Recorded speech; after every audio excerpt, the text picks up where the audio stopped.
Muito bem, a microscopia de campo claro e de campo escuro analisa o sangue praticamente vivo, retirado de uma gota, de um dedo mínimo, geralmente. Coloca-se essa gota dentro de uma lâmina, no microscópio, e você vê absolutamente o que está acontecendo com a pessoa naquele momento. Serve para diagnóstico, não serve para diagnóstico? Qual a diferença do campo claro e do campo escuro? O que que eu posso avaliar com essa análise, com essa possibilidade de analisar o sangue com campo claro e campo escuro? Esse é o tema do programa Saludes, que está começando agora.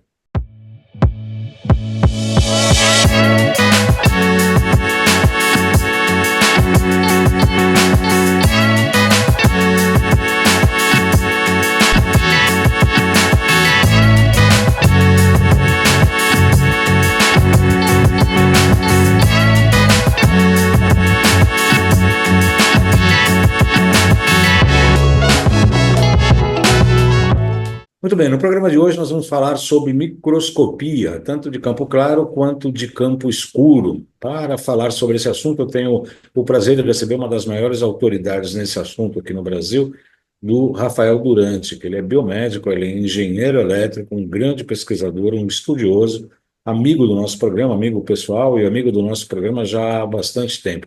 Muito boa noite, Rafael Durante, seja muito bem-vindo ao Salutes mais uma vez. Boa noite. Boa noite, Baldan. Agradeço aí mais uma vez a oportunidade, né, que você nos está oferecendo e a oportunidade também de esclarecer, né, como você bem colocou aí, as diferenças aí, do que é campo claro, campo escuro, né, etc. O que isso vem a ser para as pessoas compreenderem melhor, né? Uhum. Aliás, essa é uma das dúvidas que sempre surgiram nos programas anteriores. Qual que é a diferença do campo claro e do campo escuro? O que que eu percebo normalmente, o que que eu avalio no campo claro, o que que eu avalio no campo escuro, quais são as vantagens, e o mesmo aparelho pode fazer as duas análises, pelo que eu sei, né, Rafael? Isso, é. Bom, é, o assunto, eu vou tentar resumir o máximo que eu puder para poder ocupar o tempo que, naturalmente, do programa aqui, né, da live. Quando a gente fala de microscopia, nós estamos falando de um equipamento que é comum de laboratório, né, para pesquisas de células ou de tecidos, então, citologias, a histologia. Só que os microscópios, em geral, desses que a gente utiliza em laboratório, que é esses que nós utilizamos aqui no trato diário, como você usa aí, os terapeutas, os médicos e tal, para esses exames, né? Em vivo, in vitro, como a gente chama, eles são microscópios, chamados microscópio de luz, porque eles trabalham com uma luz natural, ou seja, o espectro do que nós mesmos enxergamos com as nossas ferramentas ópticas naturais, nossos olhos. Tá? Então, está dentro de 400 a 700 nanômetros. Né?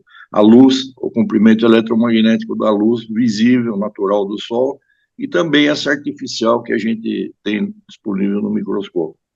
Então, tudo que eu vou dizer daqui adiante tem como base a microscopia de luz, tá? E ela tem as suas restrições de resolução e do que é que se pode observar nisso aí. Muito bem.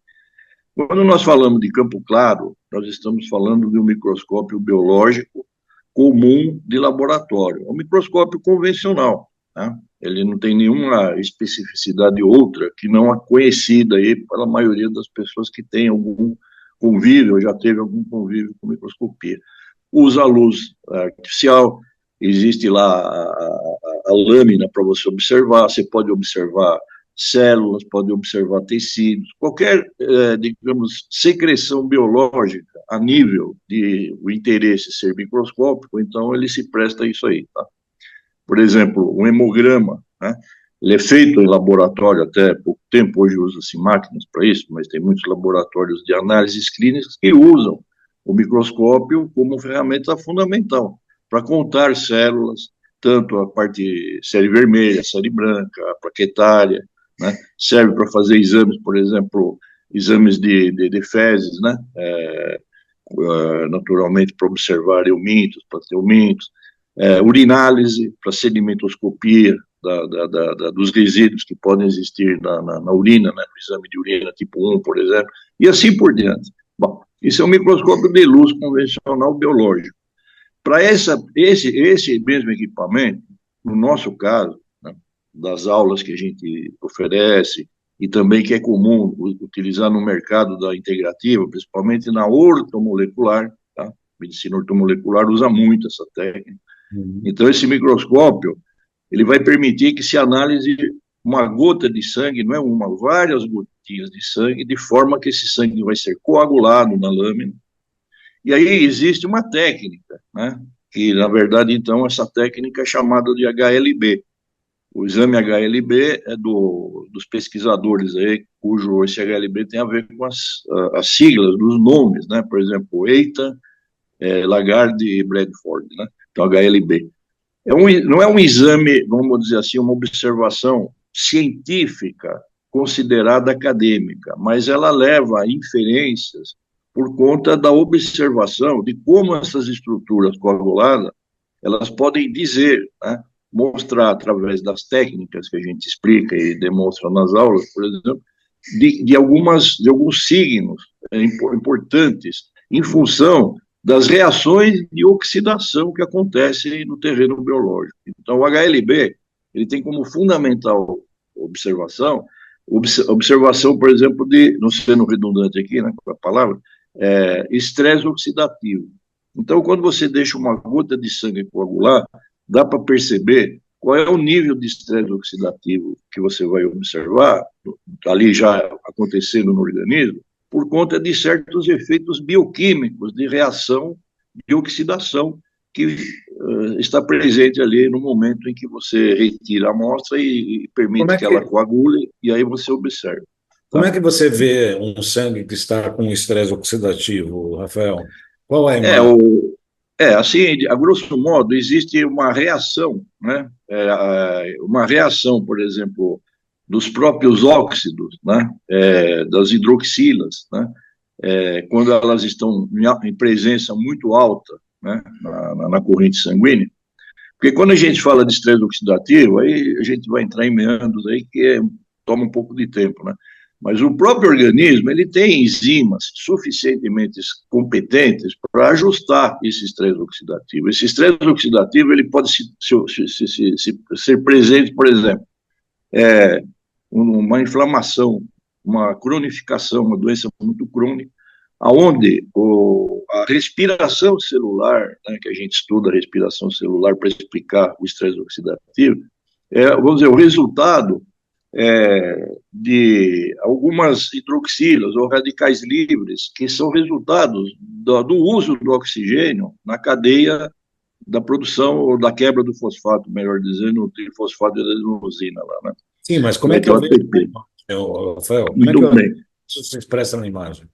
Você vai ver como diferenças, por exemplo, de polimerização, né, na observação da gota, né, de alguns campos, né, mais abertos no que tange à própria coagulação.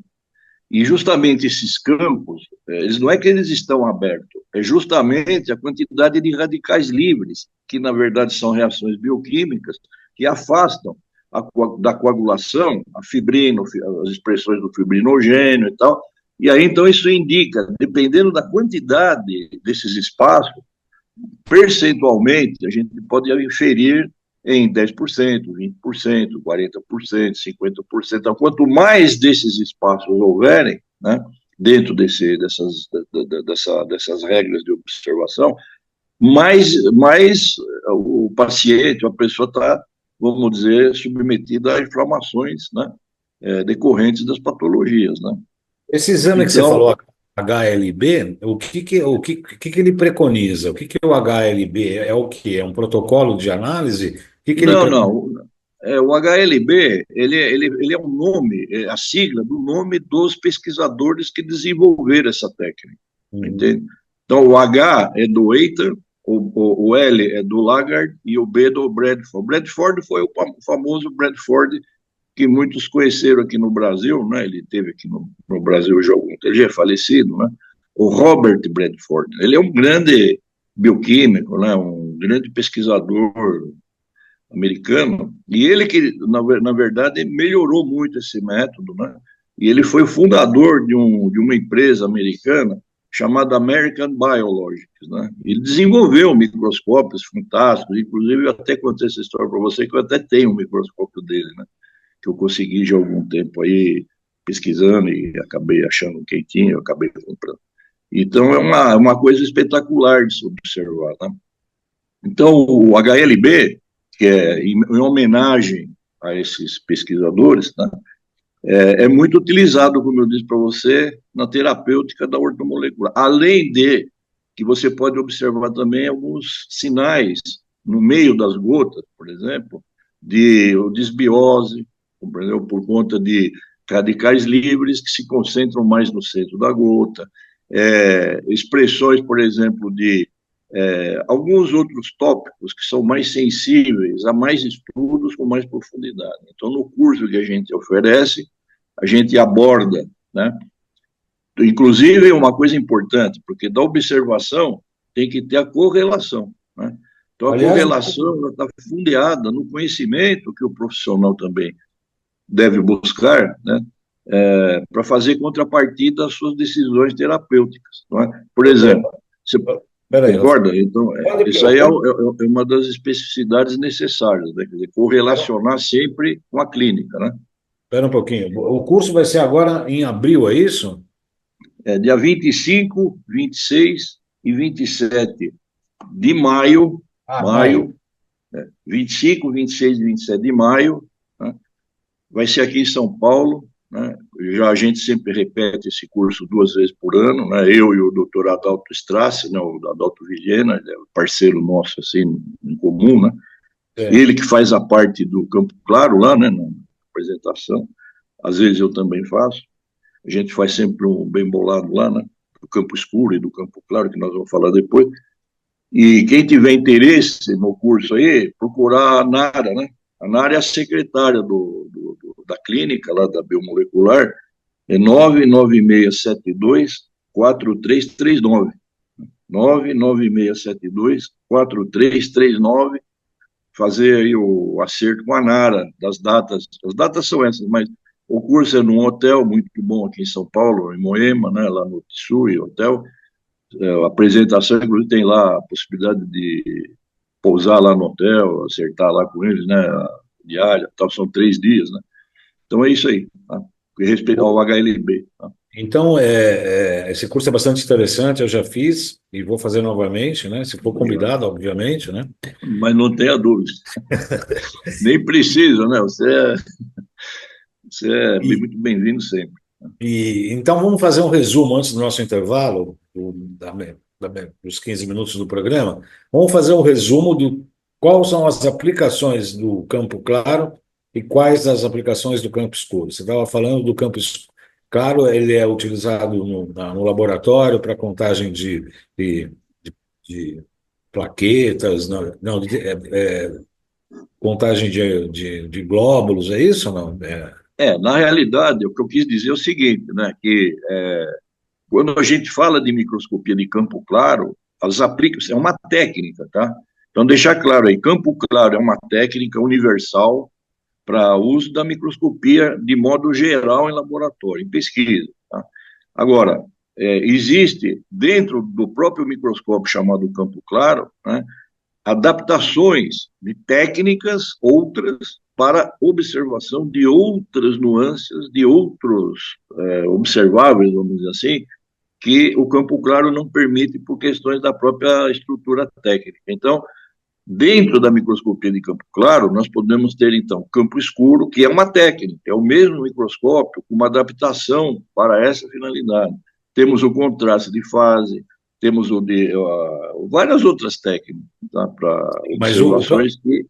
o campo escuro me permite ver o que o campo claro não permite. Aí, então, veja bem, o campo claro, em geral, são imagens estáticas, são imagens paradas, como se fosse uma foto, tá? Ah, É possível ter, e disso nós chamamos in vitro, tá? In vitro, quer dizer, quando você pegar um tecido, pelo pedaço de pele, preparar ela e colocar numa lâmina, e depois preparar por uma lamínula, qualquer coisa, que é um tomo, né? E você observar no microscópio de luz, né? Isso se chama in vitro, quer dizer, é estático, tá? Então, você vai observar as estruturas do tecido, né? A montagem das células, como elas estão distribuídas, isso, por exemplo, uma biópsia sólida, né? Agora, quando você fala de observações em vivo, né, aí já são coisas que se movimentam, as coisas que têm uma atividade biológica. Exemplo, o sangue. Você pega uma gota de sangue, coloca na lamínula, uma lâmina e uma lamínula, aquilo está praticamente dinâmico, como se estivesse praticamente dentro do seu organismo, né, dentro do seu sistema circulatório. Aí é em vivo. Por ser em vivo, o que você vai ver são coisas muito diferentes daquilo que você vê in vitro, ou seja, estático. A técnica muda e também a observação do objeto, ela tem certas outras peculiaridades, né? Mais resolução, mais contraste, mais visualização de corpúsculos, vamos chamar assim, muito menores do que uma hemácia que tem 7, 8 microns, nós vamos chegar à resolução de 200 nanômetros, que é 0,2 microns com o microscópio de campo escuro. A exemplo, contraste de fase, tem outras nuances. Ou seja, o campo escuro, ele também foi muito difundido no Brasil, né, por conta dos próprios pesquisadores da ortomolecular,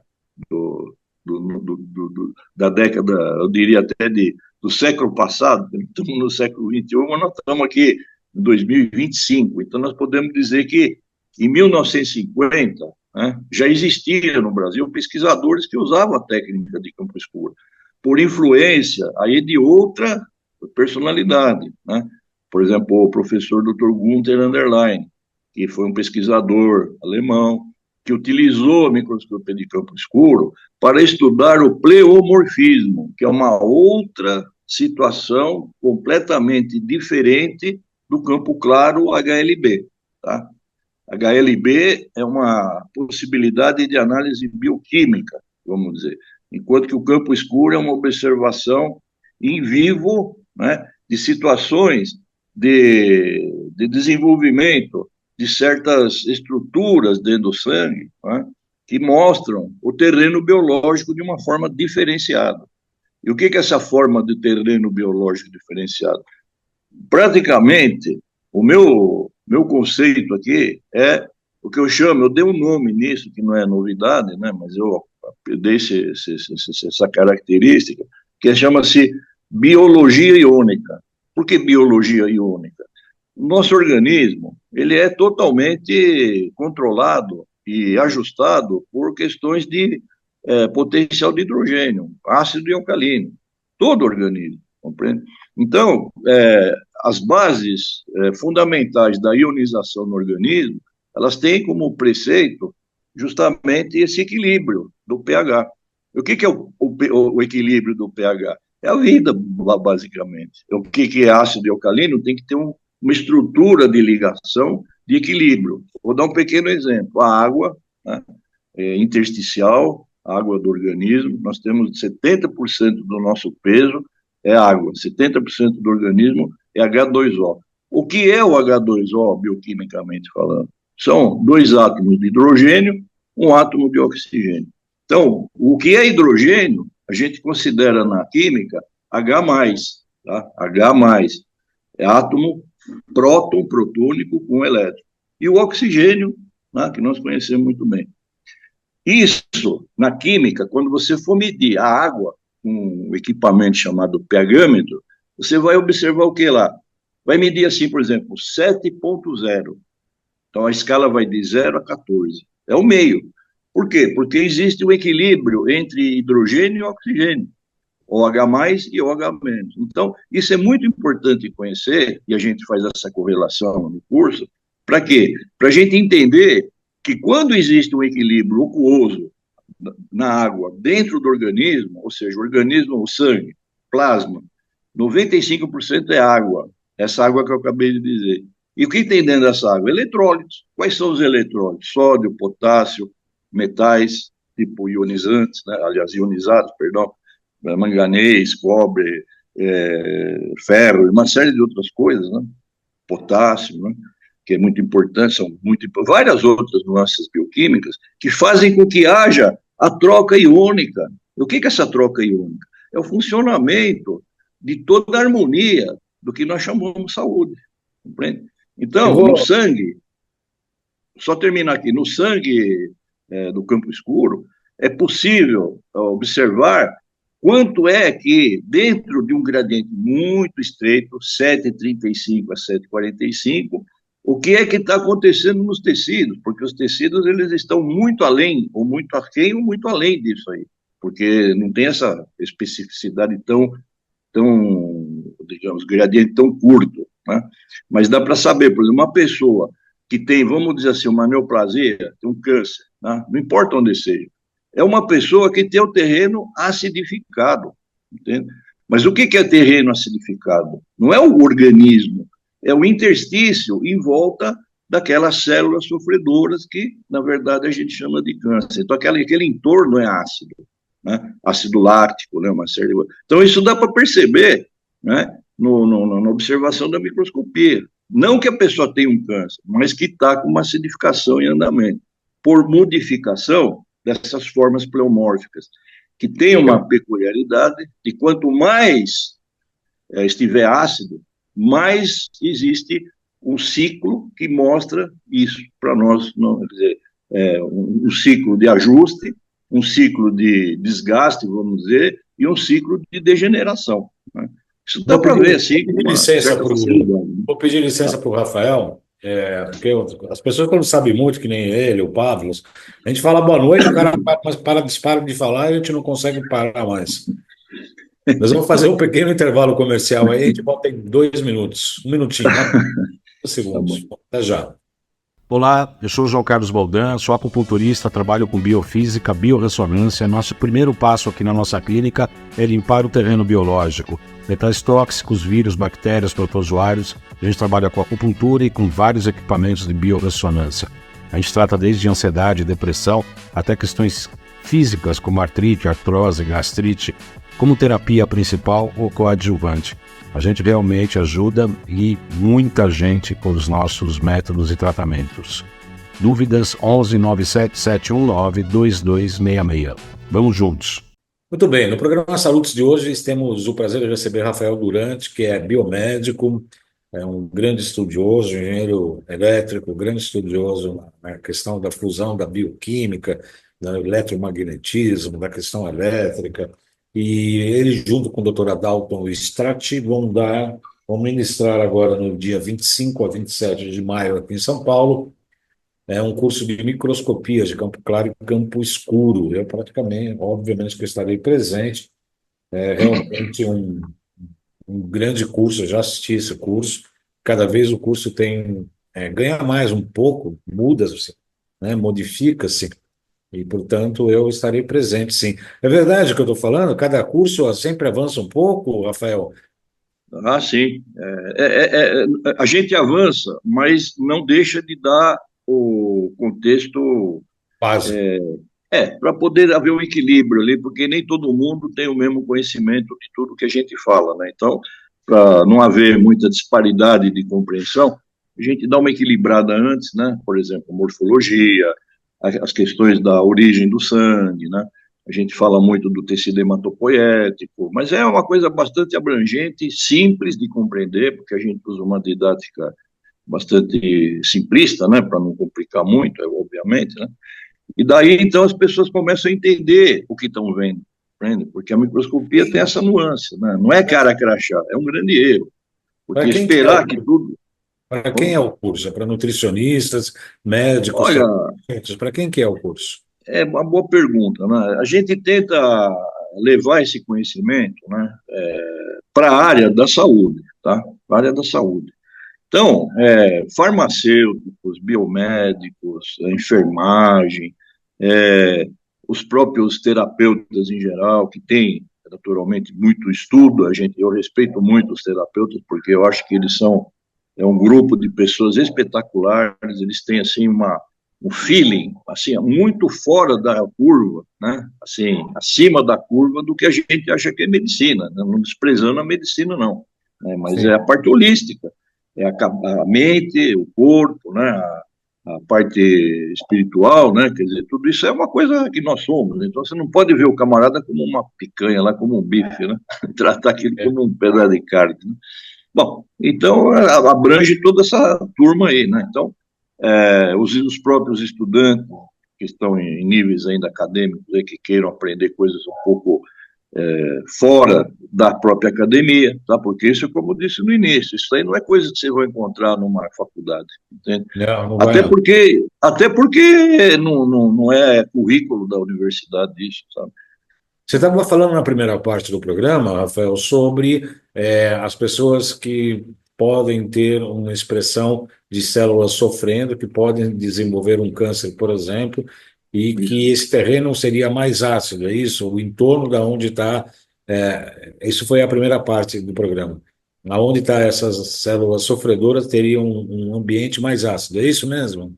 Exatamente, exatamente. Isso aí, inclusive, existe uma certa, a gente até conversou sobre isso aí pessoalmente, né, para a gente até trocar certas informações aí. Existe muito, assim, controvérsia, vamos dizer, com respeito ao que é ácido, o que é alcalino, por que fora é ácido, por que fora tinha que ser alcalino, etc. E tal. Isso aí não é nada mais, nada menos do que o resultado da própria bioquímica, que a bioquímica estuda essas nuances dentro do sistema biológico. Não é? Então, isso é pesquisado, isso aí não sou eu que estou falando, isso é uma coisa que é notória no meio das pesquisas e da parte científica, vamos dizer, né? Nós sabemos, por exemplo, de forma geral, que o tecido, né, as células sofredoras, né, o câncer, estão num ambiente anaeróbico, ou seja, que não utiliza o oxigênio. Por não utilizar o oxigênio, né, toda a nutrição da glicose que iria através do meio aeróbico, que seria o ciclo de Krebs, a cadeia de ATP sintase, a transferência de elétrons, as bombas de hidrogênio, H+, aquela coisa, que vai, na verdade, quebrar os três fosfatos, né? Tem o mono, o trifosfato, a adenosina, né? São os fosfatos que são quebrados ali para poder produzir o que nós chamamos de energia, que não é nada mais do que joules, né? Então, o pH no entorno fica mais ácido, Rafael? Justamente porque o recurso dessas células, porque estão no ambiente anaeróbico, ou seja, que não necessita de oxigênio, o oxigênio ali é reduzido a quase nada, quase um lugar praticamente que o oxigênio não entra, né? Então, os recursos de obter essa energia, que não vem através dessa parte aeróbica, né, vai vir por outro meio.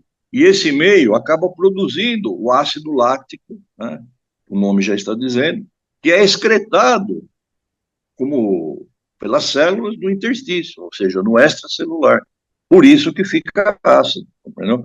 E por isso que as terapias que melhoram o sistema, digamos assim, sofredor, é o oxigênio. O oxigênio não consegue entrar ali, tá? Por conta dessa blindagem ácida, e justamente entra a bioiônica aí, tá? A Ale- biologia iônica que mostra isso daí. Agora, o que a gente percebe, né, nas observações do sangue em vivo, né, é que a maioria das pessoas, né, que tem uma tendência, porque aí existe outro problema também, nós temos 95% que é o epigenético, tá, que seja o modo como a gente vive, como é que nós mesmos somos os responsáveis, né, dentro do sistema metabólico, né, daquilo que entra no nosso organismo e assim o que fica e também o que sai.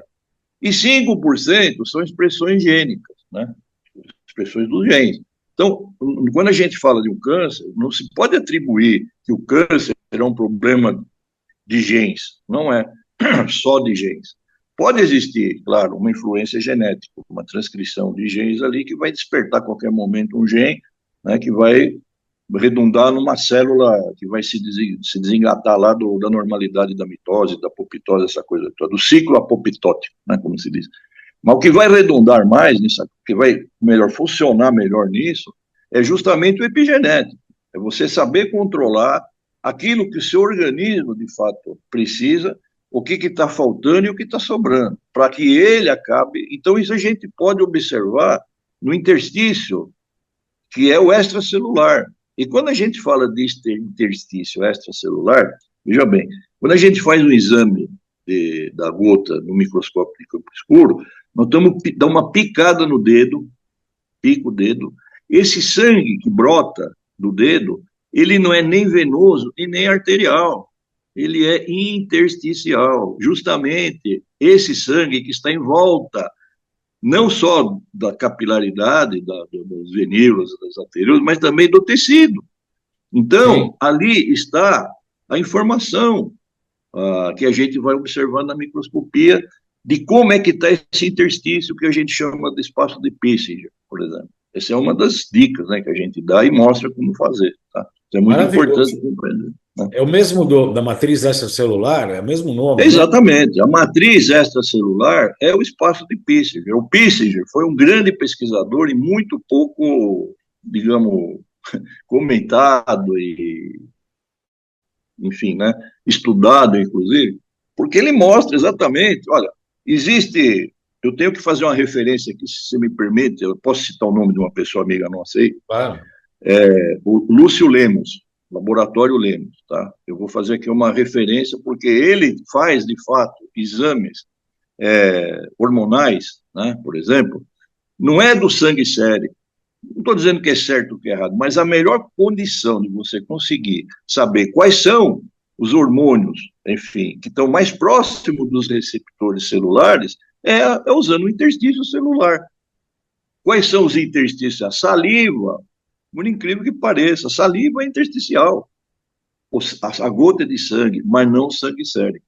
Entende? Então, se eu tirar o sangue da ponta do dedo ou de qualquer parte do organismo, da orelha, de qualquer parte externa do organismo, que saia pela derme, né, extravase pela derme, é um sangue intersticial. Né? Agora, se eu tirar um sangue venoso e for olhar no microscópio, vai haver diferença, claro. Mas eu não tenho ali muitas atribuições do que, de fato, eu posso ver no interstício. São locais diferentes. Entende? Da mesma forma, então, isso que eu quero dizer. Você tirar o sangue sérico, né, da circulação venosa, ter lá atributos de bioquímica para determinar certas coisas que estão no sangue, qualquer determinação que você queira fazer. Se você tirar no interstício, é muito mais preciso. Então, é por isso que a gente usa. Então, para você entender também por que a gota é do dedo, como é que a gota sai do dedo, como é que é funcionado, a higiene que tem que ter, o cuidado corre, né? Que tem que ter. Tudo, é uma técnica, compreendeu? Assim, da mesma forma como uma observação, você vai fazer um hemograma, você tem que andar em cima das linhas da técnica, você não pode fazer o que você quer. Eu quero agradecer muito ao Rafael Durante, que irá ministrar junto com o Dr. Adalton Strati, que também é amigo nosso, 25, sim, 26 e 27 de maio, um curso de microscopia de campo claro e campo escuro aqui em São Paulo, no Moema. Os interessados devem ligar para 99672-4339, 99672-4339, falar com a Nara. Eu recomendo estar aí presente nesse curso, que realmente é um divisor de águas aí para muita gente. A gente aprende muita coisa. Muito obrigado, Rafael. Semana que vem nós damos continuidade mais a esse Tá bom, muito obrigado. Programa. Por enquanto, agradeço bastante e saúde para todos, né? Como a gente sempre comenta. É, verdade. Então, na próxima semana daremos continuidade a esse importante tema aí sobre microscopia de campo claro e campo escuro. Até lá, boa semana a todos, obrigado pela audiência. Obrigado aí, um bom dia, boa semana. Tchau.